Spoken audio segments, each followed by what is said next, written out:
Señora presidenta, señor ministro, me queda la sensación que como no tenía mucho que decirme o no me podía decir muchas cosas para llenar los 12 minutos, se ha dedicado a hablar de otros asuntos, pero algo le diré sobre esos otros asuntos, no se preocupe. Espero que me dé tiempo de todo.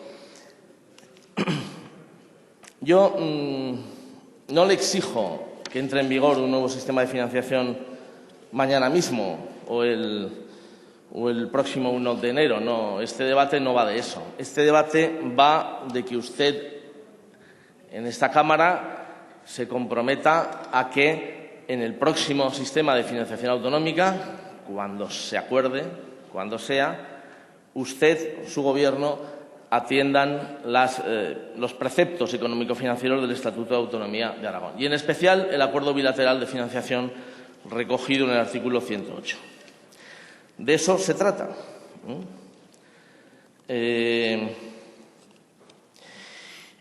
Y quiero ampliar esta cuestión. Un dirigente aragonés del PP me dijo una vez que ese texto que figura en el Estatuto aprobado en esta Cámara no se había redactado en Aragón, se había redactado en Madrid. Efectivamente, fue una enmienda del Partido Popular pactada con el Partido Socialista y que, en todo caso, la redacción era responsabilidad del entonces ministro de Administraciones Públicas,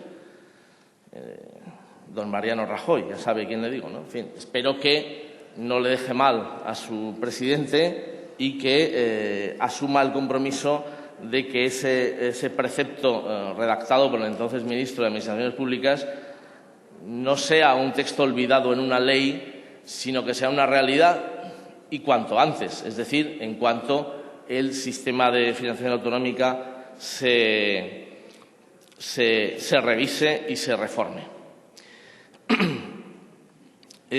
Yo no sé si ese acuerdo bilateral podrá llegar a ser un sistema alternativo al sistema general o se va a limitar a ser un sistema complementario para el caso aragonés. No lo sé. El texto, sin duda, genera dudas y ha generado interesantes debates también en las Cortes de Aragón al respecto.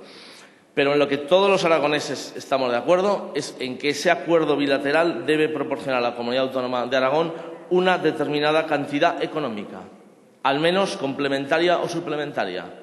Evidentemente, desde Aragón, cuanto mayor sea, mejor. Y hay argumentos suficientes para exigir que sea cuanto mayor, mejor.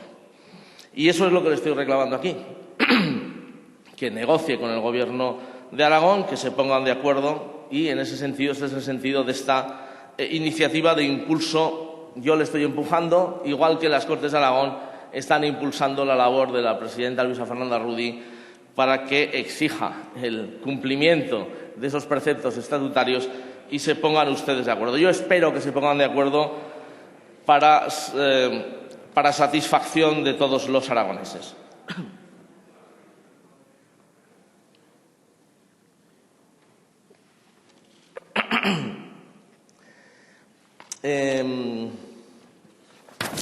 Le pediría que no me hablara de renta per cápita, precisamente, cuando estamos hablando de esto. No puede ser la renta per cápita el único criterio. Cuando le habla a un diputado aragonés de renta per cápita, es hiriente. Yo creo que usted me entiende. Estamos hablando de Aragón con una densidad de 28 habitantes por kilómetro cuadrado. No me hable usted de renta per cápita como el criterio universal. No es lo mismo sostener la sanidad, los servicios sociales o la educación en un territorio disperso y despoblado. Es imposible aplicar una planificación diseñada desde el Paseo de la Castellana, por ejemplo. No podemos aplicarla en nuestro territorio.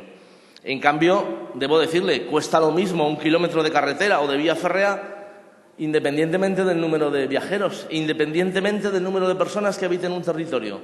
Y, sin embargo, para financiar esas inversiones en comunicaciones, ese kilómetro de carretera o ese kilómetro de vía férrea, ustedes siempre aplican como criterio único el de la población.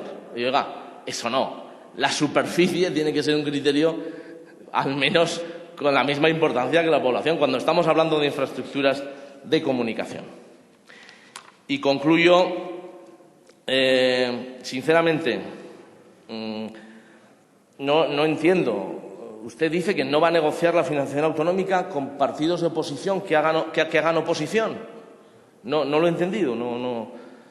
Yo creo que la financiación autonómica se negocia en dos niveles. En un nivel con las comunidades autónomas, en una parte multilateralmente en el Consejo de Política Fiscal y Financiera y en otra parte unilateralmente con cada una de ellas, por supuesto, pero también aquí, donde aquí el Parlamento tendrá que aprobar esas leyes de financiación. En todo caso, tengo entendido que el señor Lara ha estado muy moderado esta mañana. Me sabe malo que le haya enfadado a usted. Seguro que no era esa su intención. Llevamos años, los partidos que formamos la izquierda plural, llevamos años hablando de financiación local, muchísimos años. Y ustedes no. De hecho, a la primera oportunidad que han traído esa ley que nosotros denominamos ley antiayuntamientos, porque es un nombre muy largo. Usted tiene que ir terminando. Concluyo, es un nombre muy largo, por eso le llamamos ley antiayuntamientos, no se lo tome a mal. Consideramos que es una oportunidad perdida, porque ahí tenían que haber hablado de financiación local y no lo han hecho. Luego no me venga ahora diciendo que hay que hablar de financiación local, por supuesto.